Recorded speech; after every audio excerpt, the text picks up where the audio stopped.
Въпрос на очакваща. Да. Въпросът ми е, въпросът ми е, да разбираме ли, че ИДИЛ, ислямите са марионетки на Ватикана и как се вижда техният край? Дали няма да се самоизбият помежду си, за да изпъкне плана на новия световен ред? Възможно ли те да са южният цар от Даниил 11 глава? Питам от гледна точка на сблъска, който сега виждаме на световната сцена. Аз ще го прочета още веднъж. Да разбирам ли, че ИДИЛ, ислямите са марионетки на Ватикана и как ви се вижда техния край? Дали няма да се самоизбият помежду си, за да изпъкне плана на новият световен ред? Възможно ли те да са южният цар от Даниил 11 глава? Питам от гледна точка на сблъска, който виждаме на световната сцена сега. Това е въпрос на очакваща от Небесната Йерусалим. Аз предлагам нещо. Разбира се, ако от студиото го одобрите в Канада, можем да го осъществим. Следващия път, в първата част на предаването, да си говорим върху тройната ангелска вест, защото то е по-важно от Третата световна война и от всичко останало, което се случва днес. А във втората част от 8 до 9 вечерта, от 20 до 21 часа, да говорим върху проблема с ИДИЛ, ИЗИС или както и там да го наричате, и това, което се случва в Близкия изток. За мен специално няма значение дали ще бъде в началото или в края, в първата или във втората част. Въпросът е да останем да предаваме и след това предаване. Много важно искам да подчертая с дебела линия. Единственото решение, което днес християните можем да намерим от Божия страна за днешната ситуация в света, защото тя е планирана и се осъществява и Бог е открил в Библията, в Апокалипсиса на Йоан, тези неща са описани. Но пак искам да кажа, когато си говорим днес за тази война, която настъпва, ние не трябва да се страхуваме като вярващи хора, а да потърсим отговор на въпроса. Как Бог ще разреши тази криза? Отговорът е в тройната ангелска вест. И това е моята надежда, моята скромна надежда е наистина, ако можем с нещо да бъдем полезни за осъзнаването на този важен момент в Библията, на нашите приятели и познати, защото днес са ИДИЛ, утре ще бъдат други. И какво ли още не. Края на света е съвсем близо.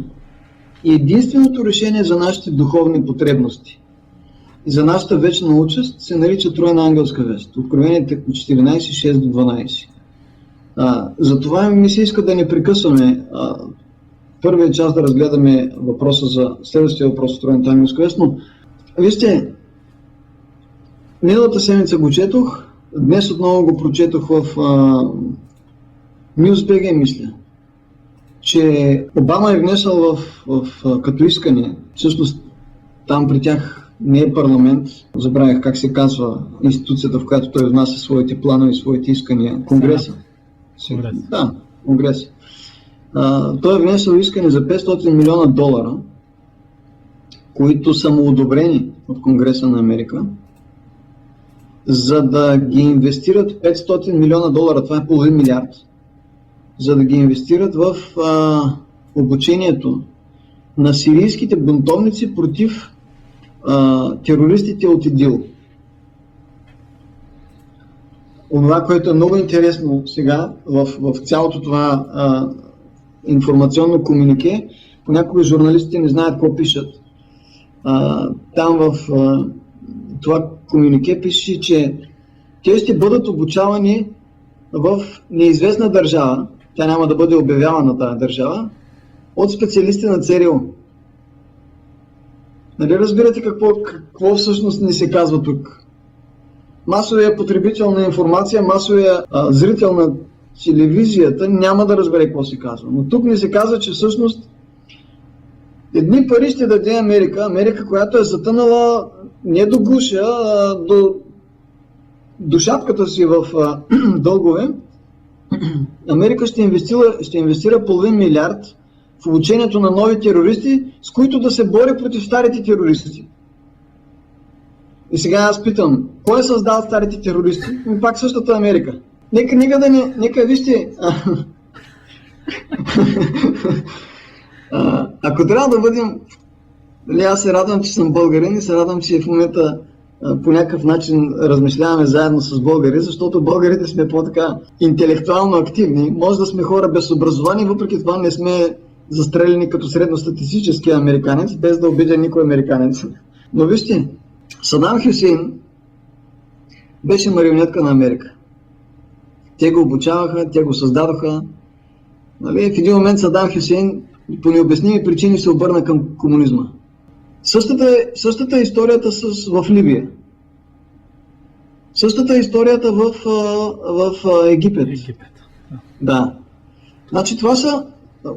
Цялата тази история от началото на 20 век, ако бъде проследена внимателно, ще установим, че всички тези държави, с които днес Америка се бори, са държави, в които тя първо е бръкнала, наляла е едни пари в политически план, имала е някакви идеи, до някъде те са се развили и в един момент тези държави са се обърнали към руснаците.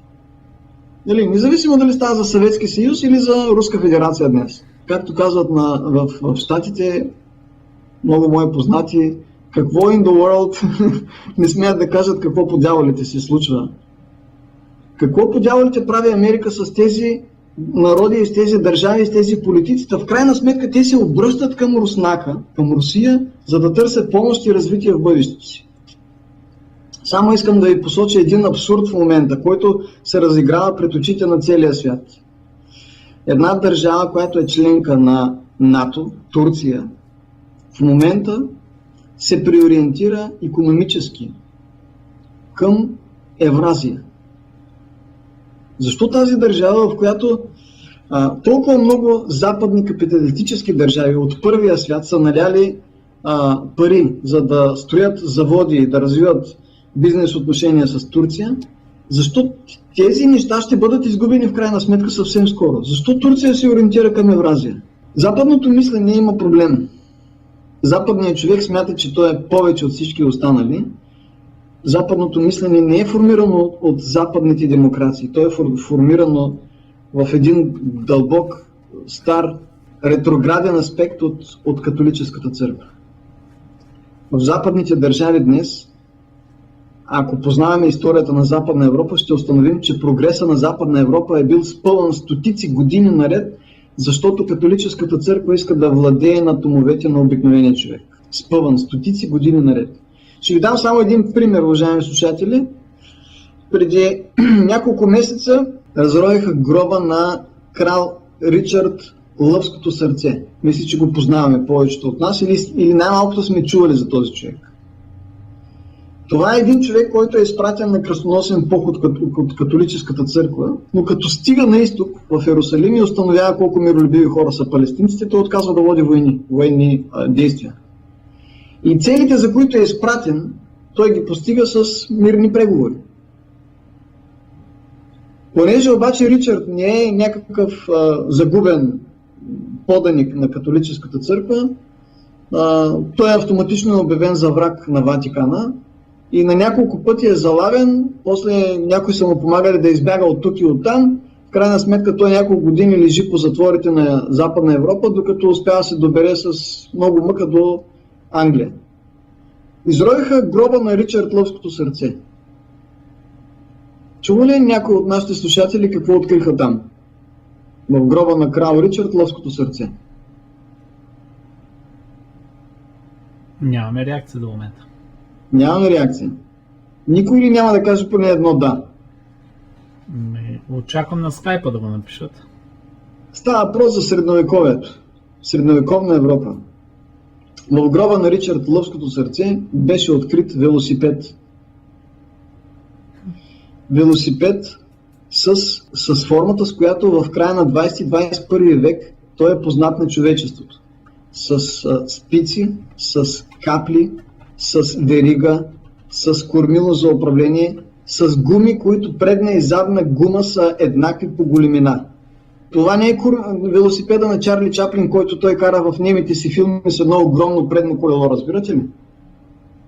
В гроба на Ричард Лъвското сърце. археологическият свят на Западна Европа е изумен и той не знае какъв коментар да поднесе на света около себе си и мълчи. Това е Европа, която е смълчана. Галилео Галилей, Коперник, Леонардо да Винчи. Или ставаш част от кликата, която обслужва Ватикана, или по някакъв начин Ватикана успява да ти смълчи.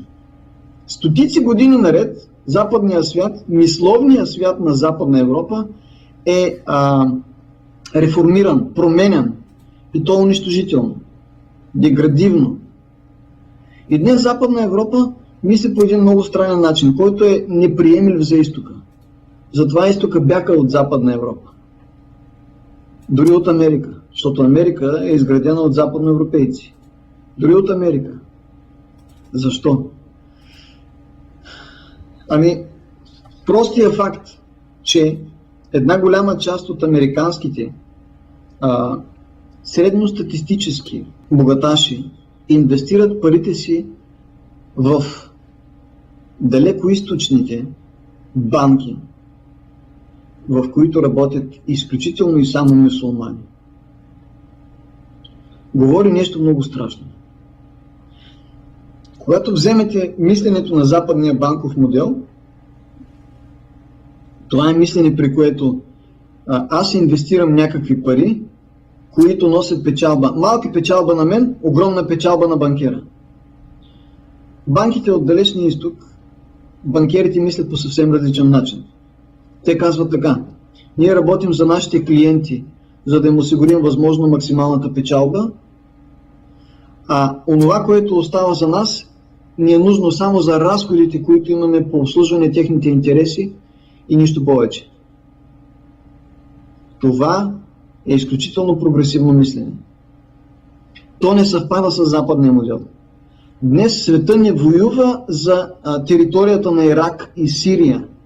Ние трябва да осъзнаем, че света воюва на територията на идеите. Ние водим една идейна война, една идеологическа война.